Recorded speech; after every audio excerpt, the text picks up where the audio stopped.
Okay, is it possible for Ripple to leave the U.S. after fighting against the regulatory body for such a long time? The only reason why this case has been dragging on for such a long time, and the only reason why Ripple is prepared to stand their ground, is because the U.S. is the company's home. Let's face it, there's nothing positive that comes from working in the U.S., especially for this company. You know why? Well, their largest market is outside the U.S. And as we speak, this year has been the best year for Ripple despite XRP not being traded in the U.S. So, what are your thoughts on this before we get started? Share your ideas in the comment section below. Now that we got that out of the way, let's get down to business, shall we? As always, welcome to Moneyside, your favorite crypto channel. If you're new here, hit that subscribe button and turn on notifications so you get updates when we drop a new video. And don't forget to smash the like button, and you remember you can always share this video. That's how you can support us, and we can finally get the word across the vast crypto space. There's so much to share with you guys, but we're going to start from the top and we can work our way to the main event. Now, I've said this several times, banks are meant to mislead small-scale investors. Yep, sure, they serve their purpose, but when it comes to the financial market, banks are easily your enemies. Here's a tweet that will surely get your attention and prove my point. If you're a small-scale trader, chances are you've blown your account because of the advices from the bank. They always need liquidity, so they push you to the wrong side, and most people fall for the trap. But if you've been in the game long enough, I'm sure such swings do not shake you at all. That's what is important, and that's what you need to stick to. If you believed in XRP since day one, the currency market trends shouldn't shake you one bit. And if your plan was to hold on for as long and much as possible, then you should stick to it to the end. So many of us would have made millions from the crypto market, but because of advice from the wrong people, we ended up selling our coins. XRP is set to make a mark in the financial systems, both fiat and crypto. All you need to do is ensure that you stand the test of time. Patience is a virtue, and so much more so in the crypto world. So you need to keep your eyes and ears open to see when the banks are about to fool you. And the Federal Reserve isn't an exception. As much as we'd all like to believe that the Fed is on our side, truth be told, it isn't. They do want to push our world into a digital era, and that's where we are all headed to. And unfortunately, that doesn't happen overnight. Here's the biggest idea that I guarantee you will immediately blow your mind. As we all know, inflation is at its highest. In fact, it has never been this high for the longest time possible. So, why is the Fed printing more money to deal with inflation while we all know that could easily have the opposite effect? The reason? The Federal Reserve is pushing inflation as high as possible to levels that are unsustainable, which will lead to the eventual collapse of the dollar. Right now, the fear of a recession has already set in, and no one will openly tell you this, but we are already in a recession. And when that happens, the whole population, when they get wind of this recession, we expect global panic, worldwide panic. Immediately, everyone will start to go crazy, and in turn, people will be looking to the crypto world for answers. Any crypto that can support cross-border payments and on-demand liquidity will immediately rise in the ranks. By now, well, you already know what I'm talking about. Ripple, right? The Fed cannot and will not stop inflation. That will likely affect everyone, but the idea is to crash the market to give rise to a new one. So now, let's get to the main event.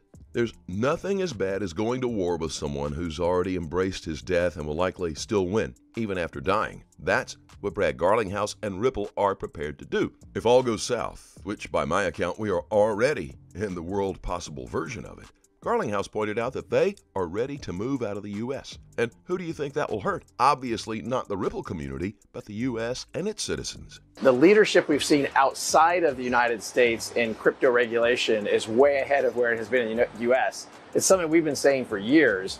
And I think at the core of the executive order from the Biden administration is acknowledging that exact point, that the competitiveness of U.S. in these developing markets around crypto, around blockchain technologies has fallen behind, and more investment and more talent is going outside the United States. When entrepreneurs here in Paris talk to me about starting companies in the crypto space, one of the first things I'll recommend to them is you shouldn't start the company in the United States because there isn't that clarity. And so a lot of the hiring, even for Ripple, we'll hire over 300 people this year. Well over half of those I expect to be non-US based. Do you still think Ripple will lose if they move out of the U.S.? In all honesty, I feel like it's a complete upgrade for the company. The unfortunate part is, whether we'd like to admit it or not, The U.S. is slowly by slowly losing its supremacy in most markets. Continents like Asia and other spaces are picking up pace with clear regulations and support for the entrepreneurs in their market. That's causing other continents to finally close the gap and in some cases overpower the U.S. dollar. So why is Brad Garlinghouse still fighting while if he lost, he would still technically win? The headline for me is I feel like it looks good. In large part, I think it's very clear, and the more that has come out, the facts are on our side, and I think it's more and more clear the law is on our side. But we have spent, one of the things when this is all said and done, we will have spent over $100 million on legal fees fighting the SEC. And the dynamic there is, in my opinion, the SEC bullies companies into settlements because they can't afford to fight. And the reason I think this fight is so important isn't just for Ripple, it's really for the whole industry. It was literally 4 years ago this week that Bill Hinman, the director of corporate finance at the United States Securities and Exchange Commission, gave a speech saying that ETH was not a security. And by the way, let me be clear, I do not think ETH is a security. I don't think XRP is a security.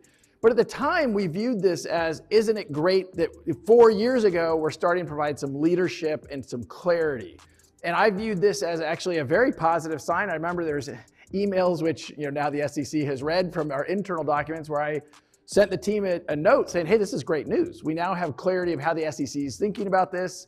And they used some parameters around decentralization and what have you. And look, the fact that 4 years have gone by and we still don't have clarity about how the SEC is going to say what is and is not a security. And worse, actually, now the SEC, the current chair, Gensler, is really walking back the statement around ETH, and that he has been asked directly, is ETH a security? He won't answer the question. Like, how can we be competitive in the United States in an industry where a primary regulator will not provide that clarity? That answers your question. Garlinghouse is fighting for the whole crypto community, not just for selfish reasons, but you can only fight for so long before it's finally time to pack up and leave. That is what will happen. So when the court decides that Ripple sold securities, we expect the company to move their business to another country, to relocate. But if all goes well, we expect this coin to go bullish almost immediately. Either way, the SEC is fighting a losing battle despite what they portray to the public. So, are you bullish on this crypto? Or are you waiting for it to go to higher levels? You can always let me know in the comment section below. As always, do your own research and always trade safely, guys. Please keep in mind we're not a licensed financial advisor. All videos on this channel are intended for entertainment purposes only. You can always let us know what you think in the comment section below, and let's have a conversation. Thank you so very much for watching. Don't forget to like this video and please click on that subscribe button below and turn on notifications so you get informed whenever we post our amazing content. We'll look forward to seeing you on the next Money Side.